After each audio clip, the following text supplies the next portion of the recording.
Ukrainian troops have launched large-scale high-precision strikes on key Russian military and infrastructure sites, undermining Russia's capacity to carry out air raids, the General Staff of Ukrainian Armed Forces reported on Saturday. Ukrainian forces hit the Ryazan oil refinery, which has an annual capacity of over 17 million tons of crude oil, and is one of Russia's 5 largest oil processing plants. The refinery produces 840,000 tons of TS-1 aviation kerosene annually used by Russia's aerospace forces. Apart from kerosene, the refinery also produces diesel fuel, liquefied gas.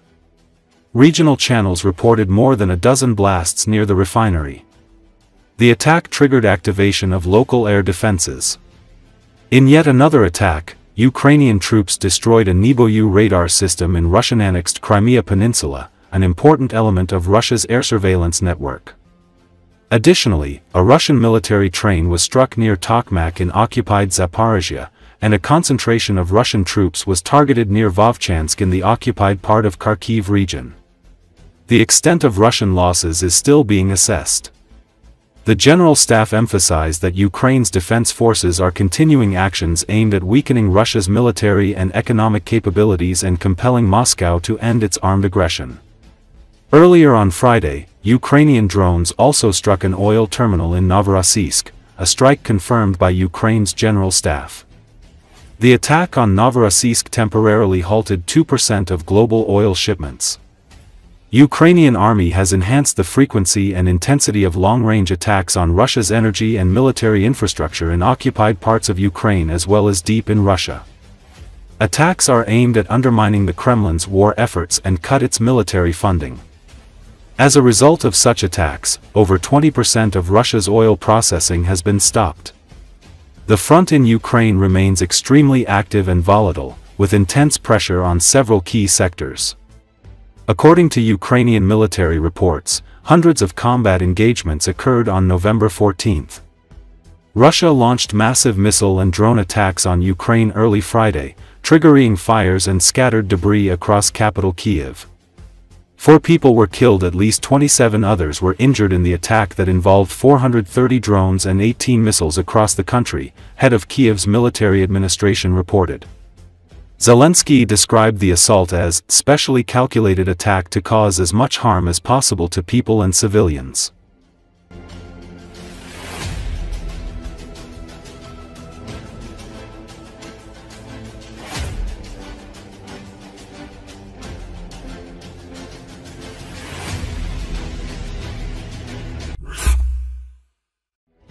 Before the war, Russia boasted of its new aircrafts. The latest Su-57s are appearing on the front lines in Ukraine, but one aircraft was destroyed right at the airfield, and production has been limited due to a shortage of Western components. What are the capabilities of Russia's military-industrial complex? And has a crisis really begun in the 4th year of the war? The Russian defense industry is suffering under the weight of military demands and sanctions. Major programs, the Su-75, Su-57, T-14 Armata and PAK-DA, are constantly disrupted, and factories are competing for microchips, investment and skilled labor. The National Security Journal, in the article "The Russian Army is in Crisis," examined the situation in the Russian military industry and explained whether the Russian armed forces will be able to obtain new military equipment to continue the war in Ukraine. It is noted that the Russian armed forces are having problems with defense procurement. Vladimir Putin, his generals, and admirals often make inflated promises and fail to deliver. The Russians are clearly struggling in the war against Ukraine and are unable to create the superweapon Putin so desperately needs. Russia's difficulties began immediately after the collapse of the Soviet Union. A lack of funds negatively impacted military needs. The government operated in a chaotic manner, focusing primarily on supporting the fledgling market economy and other domestic political issues.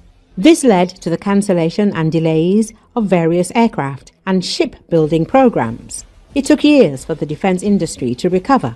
Now, in light of the war in Ukraine, Russia must once again reconsider its defense procurement for costly and ambitious programs such as the Su-75, Su-57, T-14 Armata and PAK-DA. For example, the Su-75 stealth fighter is not produced in large quantities and is not in demand on the export market. The same applies to the Su-57, which, moreover, cannot boast outstanding combat results in the skies over Ukraine. The T-14 Armata main battle tank proved expensive and overpriced. Russia encountered difficulties in its serial production. This unsuccessful program may have been cancelled. Production of the next generation PAK-DA bomber has also been stopped and restarted numerous times. It is unknown when this stealth aircraft will enter service. Furthermore, the Russian Navy lacks an operational aircraft carrier, which is also quite unfortunate. One of the major concerns is morale. Russians are stunned by the difficulties they have faced in confronting Ukrainian defense forces, as well as the incredible number of casualties and destroyed equipment. Defense officials across the country are wondering whether they will be able to maintain the same level of national pride and prestige they enjoyed before the war. Furthermore, international sanctions have crippled defense supply chains. The pace of technological innovation has slowed to an inefficient level. Production lines are idle and workers are left unemployed, unable to meet production targets. The country has no microprocessors from the US, Europe, or Japan. The only chance for Russia to continue developing advanced weapon systems is to rely on second-tier countries, which supply some components despite sanctions. Such parts are of lower quality and are often delayed if they reach Russia at all. Russia has too many weapon systems in service at the same time, making prioritization difficult. Should it focus on the army, which needs to quickly replace its tanks and armored vehicles? What about the Navy and its need for new ships to replace those destroyed, such as the Black Sea flagship Moskva, considered one of the fleet's finest? Meanwhile, the Air Force also needs significant investment due to the simultaneous development of the Su-57, Su-75 and PAK-DA. There's simply not enough time, money or resources for all of this. In these circumstances, the Second Army of the world is left to rely on scooters, motorcycles and ordinary passenger cars.